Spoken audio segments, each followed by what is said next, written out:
Well, high school wrestling is in high gear. One local grappler who knows a thing or two about putting it into high gear on the dirt bike track is Logan Moen. The Yutan senior is glad just to still be competing in both sports.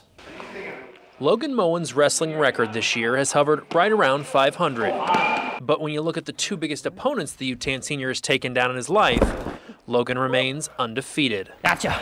In 2008, at the age of 7, Moen was diagnosed with type 1 diabetes.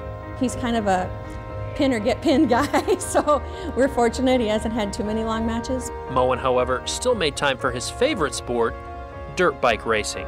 I think I've been on a bike before I could even say the alphabet correctly. Probably quit all other sports so I could just, before I quit that one.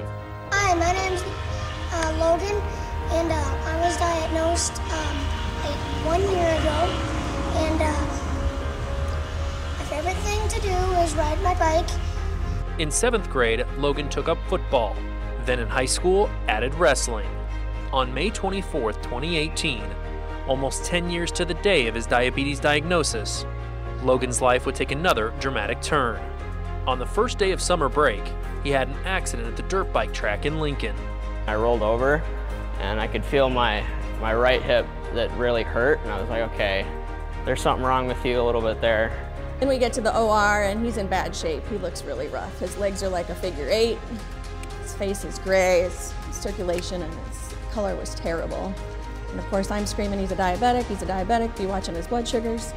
And he's screaming for something for pain, and finally I said, like any mother would, can we give him something for pain? And so they finally did, but he was in shock. He doesn't remember any of that, fortunately. Logan suffered 2 broken femurs and an abdominal puncture wound. He would be life-flighted to Bryan Medical in Lincoln and would need surgery to put metal rods in his legs within 48 hours. The doctor, though, did offer some good news. The surgeon told us that I'll have him ready for football, and I thought she was nuts. I said, there's no way that kid's going to be ready for football. Yeah, I didn't think there was a chance he plays football. So when he told me he was going to be back, I was like, yeah, whatever.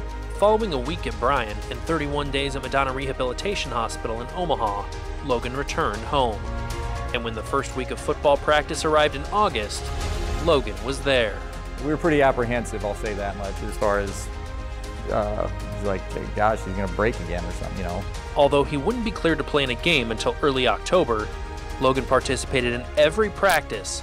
And when he finally was cleared, he made the most of his opportunity, even picking off a pass. Has never once asked for anything extra or any special treatment. I don't know if it's because he was diagnosed with a chronic illness at age 7, or if it's just who he is personality-wise, but he's always been a fighter, and this just proves it once again. After football, Logan was fully cleared to return to the wrestling mat. Got him. Where he won his first match of the season.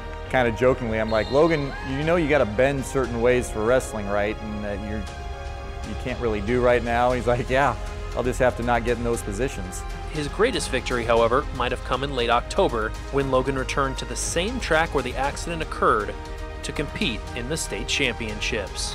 You have to go back to it. You can't be afraid forever. Your limits are set by you.